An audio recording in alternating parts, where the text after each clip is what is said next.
The moment my neighbor casually mentioned the security camera footage, I felt my stomach drop. She was just making conversation, mentioning some car trouble on our street when she said it. By the way, I saw your partner's car parked at your sibling's place the other night. The camera picked it up clear as day.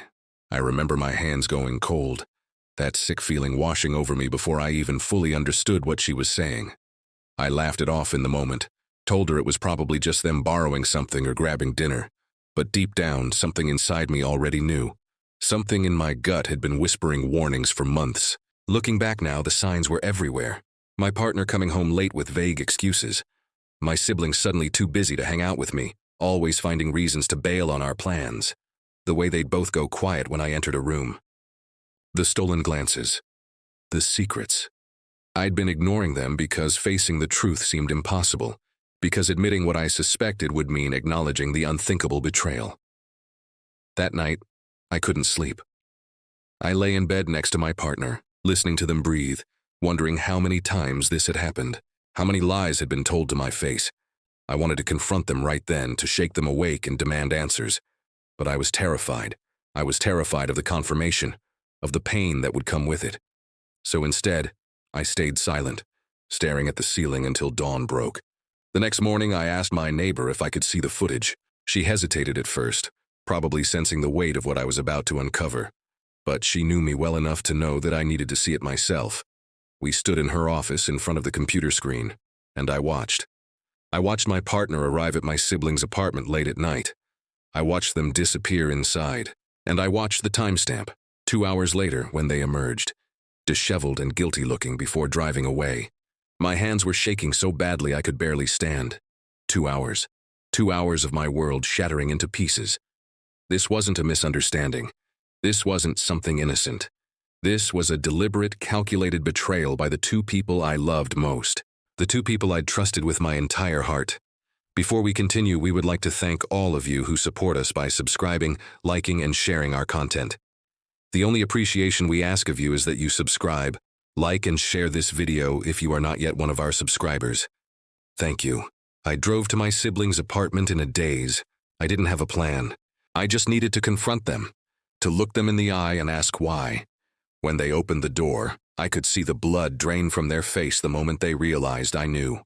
They tried to deny it at first, tried to tell me it was nothing, that I had misunderstood. But the fear in their eyes gave them away. The guilt was written all over their face like a scarlet letter. How long? I asked, my voice barely a whisper. They couldn't meet my gaze. A few months, they finally admitted. But it didn't mean anything. It was a mistake. A mistake. That's what they called it. As if cheating on me with my own sibling was just some careless slip-up, like forgetting to lock a door or leaving the stove on. I felt rage building inside me, hot and suffocating, but underneath it was a deeper pain, a wound that cut through to my very core. This wasn't just about infidelity. This was about betrayal from the people who were supposed to protect me, to love me unconditionally. I confronted my partner that evening. I came home and laid out the evidence, showed them the security footage. I watched as the mask of normalcy fell away and they were forced to face what they'd done. They tried to explain it away, blamed stress, blamed miscommunication, blamed everything except their own choices. But none of it mattered. None of it could undo the damage. Why them? I asked, my voice cracking. Of all the people in the world, why my sibling? Because they were there, they said. Because it was easy. I was there too. I was there and I loved you with everything I had. But apparently that wasn't enough. That night I packed a bag and left. I couldn't bear to be in that apartment, sleeping in that bed, surrounded by memories that had all been tainted by lies. I went to a hotel and sat in the darkness, staring at my phone, waiting for calls and messages that never came. Or maybe they did come, and I just couldn't bring myself to answer them. The days that followed were a blur of pain and confusion. I kept replaying moments in my head, analyzing every conversation, every interaction, looking for clues I had missed. I was torturing myself with questions I didn't want answered. Had they been intimate?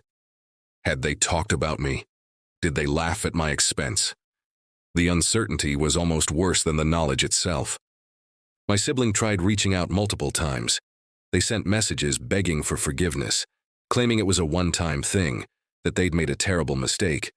But each message felt like another betrayal. How could they apologize when the damage was already done? How could words repair the trust they had shattered? I considered not going home to face my family. The thought of seeing them, of having to explain why my partner and I had split, of watching their faces when they realized what had happened, it was too much. But running away wasn't going to solve anything. So I took a deep breath, steeled myself, and went to my parents' house to tell them the truth. Before we continue, we would like to thank all of you who support us by subscribing, liking, and sharing our content. The only appreciation we ask of you is that you subscribe, like, and share this video if you are not yet one of our subscribers. Thank you. The disappointment in my mother's eyes was almost unbearable. She had loved my partner like a second child. She had welcomed them into our family with open arms. And my sibling, they had always been close, had always been there for each other. Now that bond was fractured, maybe irreparably. My sibling tried to explain themselves at a family dinner, tears streaming down their face, begging everyone to understand. They talked about temptation, about weakness, about things in their own life that had driven them to make such a destructive choice. And while I understood that we're all flawed, that we all make mistakes, I couldn't bring myself to forgive them. Not yet. Maybe not ever. What I learned through all of this was that healing isn't something that happens overnight. It's not about forgetting or pretending the betrayal never occurred. It's about learning to live with the scar, about finding strength in the broken places. I had to rebuild my sense of trust, not just in my relationships but in myself. I had to learn to listen to my intuition, to honor the red flags instead of dismissing them. I threw myself into therapy, into understanding why I had been so willing to ignore the warning signs. I learned that I had been afraid of being alone, afraid of facing the reality of my situation, afraid of the unknown that came with ending a long-term relationship. But that fear had cost me more than I ever imagined. Months passed. I started to rebuild my life piece by piece. I spent time with friends who truly cared about me. I pursued hobbies I'd abandoned. I learned to be comfortable in my own company again. And slowly the wound began to scab over. It still ached sometimes, particularly on certain days or when I saw them in public. But the acute, searing pain started to fade. My sibling and I eventually had a conversation. It took over a year. They had done their own work, seen their own therapist, and come to understand the gravity of what they had done. They apologized, really apologized. Not the defensive kind, but the kind that acknowledged the pain they had caused without asking for immediate forgiveness. I told them I wasn't ready to move past it, but maybe, with time and distance and genuine change, we could rebuild something. Not what we had before, that was gone.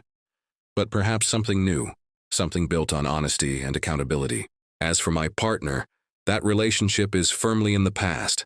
Sometimes I think about what could have been, about the future I had imagined with them, but I've learned that imagination and reality are two different things.